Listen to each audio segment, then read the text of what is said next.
Ankleshwar SDM દ્વારા રાજપીપળા ચોકડી નજીક પેટ્રોલ પંપ પર સરપ્રાઇઝ ચેકિંગ હાથ ધર્યું. અંકલેશ્વર એસડીએમ દ્વારા રાજપીપળા ચોકડી નજીક પેટ્રોલ પંપ પર સરપ્રાઇઝ ચેકિંગ હાથ ધર્યું હતું. પંપના ચેકિંગ સાથે પેટ્રોલ, ડીઝલની ડેન્સિટી સહિત તેની ગુણવત્તા ચકાસણી માટે સેમ્પલ લેવાયા હતા. અચાનક ચેકિંગથી લોકોમાં ચર્ચાનો વિષય બન્યો હતો. અંકલેશ્વર એસડીએમ ભવદીપસિંહ જાડેજા અને મામલતદાર કરણસિંહ રાજપૂત દ્વારા રાજપીપળા રોડ પર માર્ગ અડચણરૂપ મંદિરના સર્વે અંગે સ્થળ તપાસ કરી રહ્યા હતા, જે બાદ અચાનક નજીક આવેલ પેટ્રોલ પંપ પર પહોંચી ગયા હતા અને જ્યાં પંપના ફિલર પોઇન્ટ ચકાસ્યા હતા, જે બાદ પેટ્રોલ ડીઝલની ગુણવત્તા ચકાસણી માટે સેમ્પલ લીધા હતા તેમજ રજિસ્ટર્ડ સહિતની વિગતો ચેક કરવામાં આવી હતી. અચાનક સરપ્રાઇઝ ચેકિંગને લઈ લોકોમાં કુતૂહલ સર્જાયું હતું.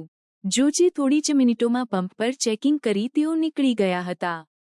ત્યારે અચાનક પંપ પર ચેકિંગને લઈ પંપ સંચાલકોમાં ફફડાટ જોવા મળ્યો હતો.